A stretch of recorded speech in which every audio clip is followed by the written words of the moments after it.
democracy, freedom, sovereignty, a rules-based system.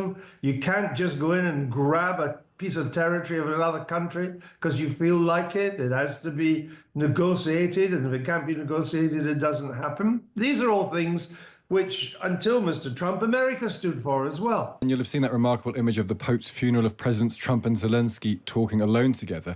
The occasion had a completely different sense of feeling to their previous meeting, the meltdown in the Oval Office. And initially there was a new tone in President Trump's rhetoric straight afterwards.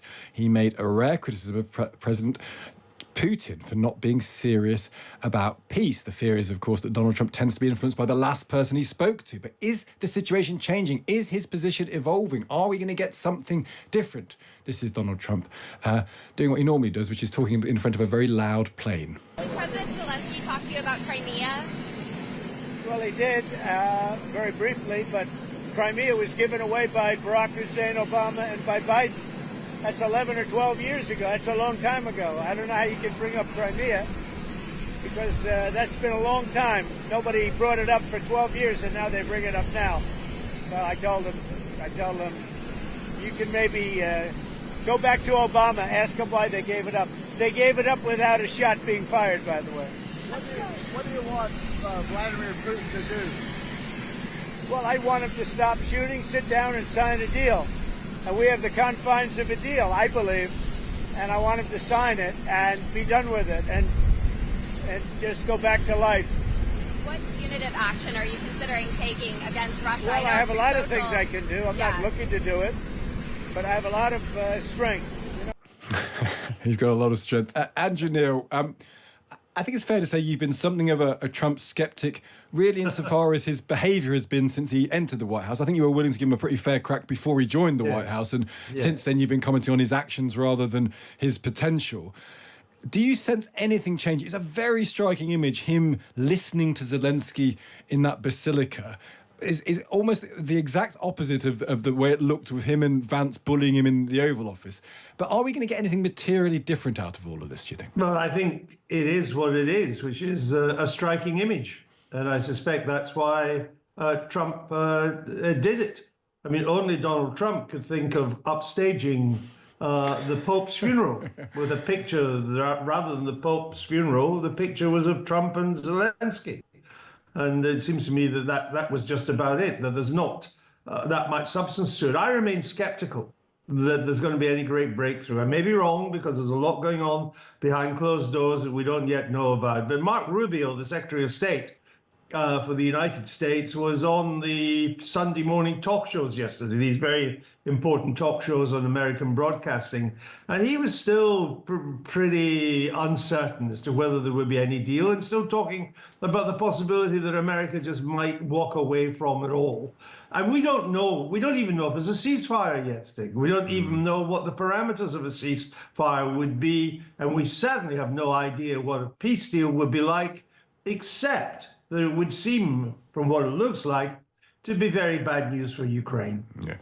And the one plausible version of events, at least in my mind, Andrew, is that there'll be a deal, and the deal will be you lose the Donbass area, Crimea is gone more or less forever, or certainly you're not going to get it back.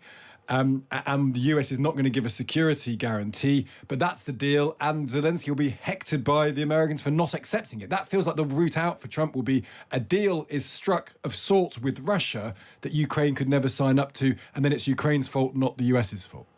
Well, if the deal is anything like you outline it, and I think you're pretty close to what some of the main headlines could be there, and no membership of NATO allowed, no prospect of that. Indeed, perhaps Ukraine even barred from building up its military again. That could be part of the deal too, that no one supplies Ukraine with more military. If it's down that road, then it's a Carthaginian peace. It's the peace of defeat.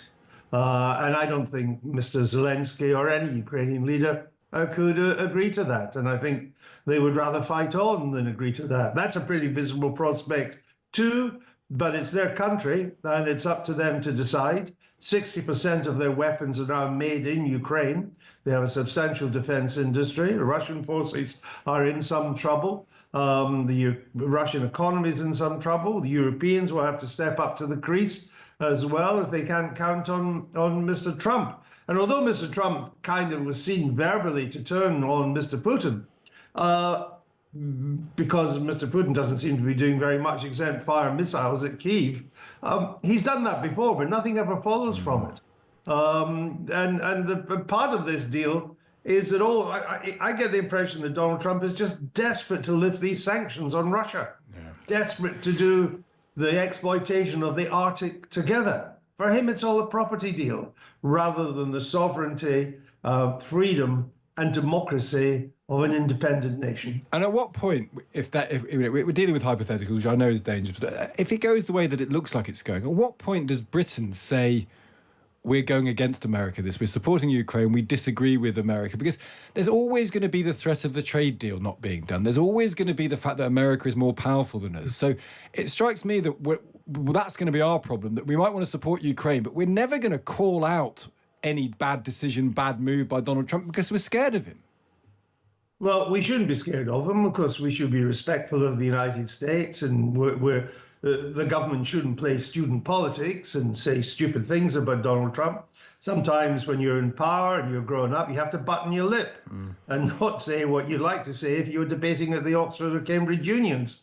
That's a different matter. But I think if the deal, the so-called deal, the peace agreement, is anything like along the lines you and I are currently talking about, no British government worth its salt could go along with that, particularly if Kyiv is clear that it's basically capitulation.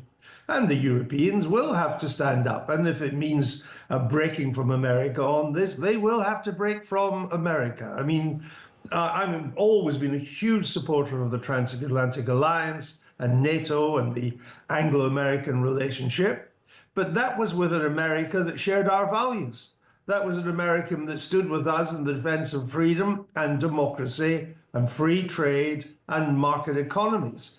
If that's not the America anymore, if that America doesn't share our values anymore, then that has to inform how a British government behaves. And no British government, I think, could go along with what I've described as a Carthaginian peace, which is essentially capitulation for Ukraine. Yeah, isn't it? And we're joking, Keir Starmer, he's constantly treading this balance, isn't he, where he's got to keep everything in play, but there comes a point where things are just fundamentally incompatible with what he wants to do or what the Britain wants to do.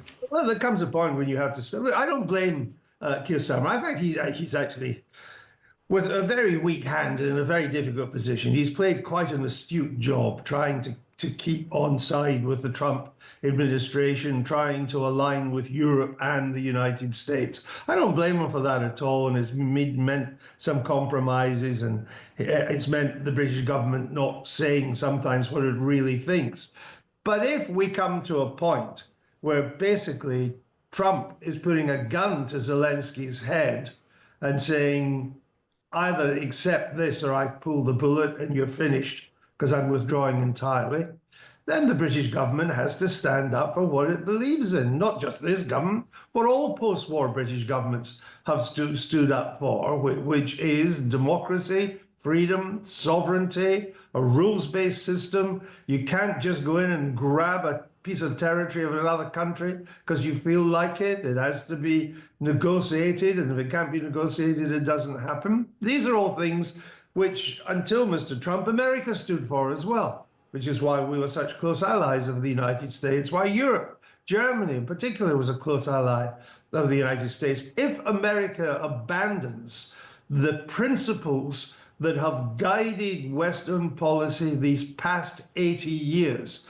given us peace, given us prosperity, given us free trade, given us the expansion of democracy, if America abandons these principles, these very important principles that go to the core of who we are, then we have to abandon America. Haven't we already passed that point, though, Andrew? I mean, the reality is here, the UK doesn't really have much in the way of anything to persuade Donald Trump. He's not open to persuasion. No. We've now seen over the weekend reporting that the UK government and the French pact, which was supposed to put troops on the ground, at least on the border between Ukraine and Russia, well, now we're going to step back from that because, it might not go down very well and we're not really sure about it. I mean, we're not really promising much, and there's nothing really that we can promise here, is there?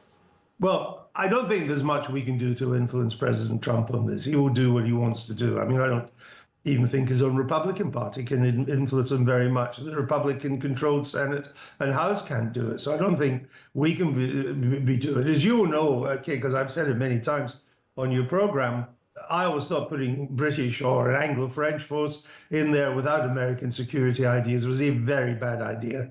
Indeed, we didn't have the numbers, we didn't have the force capability. Without American security guarantees, it was highly vulnerable. And what was its point?